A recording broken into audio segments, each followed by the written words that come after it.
ठीक ना संबलपुर स्वास्थ्य विभाग अवस्था जो जिले में 71% डाक्तर पदवी खाली रही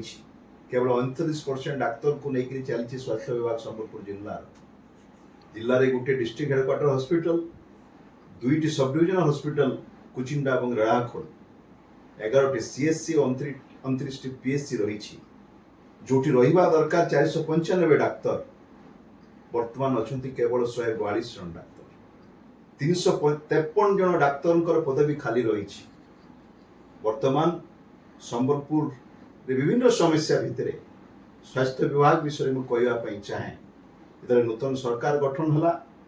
भारत वर्ष जड़े केंद्र मंत्री संबलपुर वर्तमान सांसद 2 जन ओडिशा सरकार पाखे कैबिनेट मंत्री अच्छा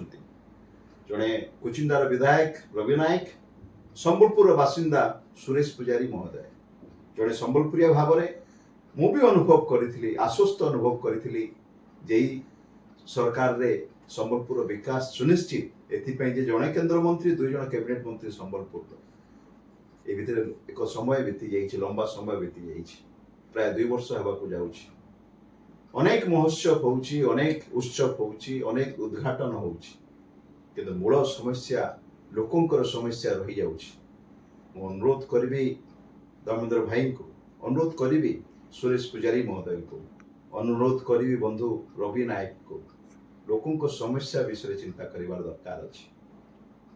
2 वर्ष होगापाई जाउछि एई सरकार को ए भितरे स्वास्थ्य विभाग विषय सचेतन हंतु संबलपुरवासी को स्वास्थ्य सेवा जोगांतु जो 495 डाक्तर रु 353 जन डाक्तर नहांती से जिला को केमिति अधिक डाक्तर आसिबे से दिगरे सचेतन हंतु संबलपुर लोक एतिके आशा करिवे जे एई उत्सव महोत्सव और उद्घाटन भितरे स्वास्थ्य विभाग उन्नति हो। धन्यवाद।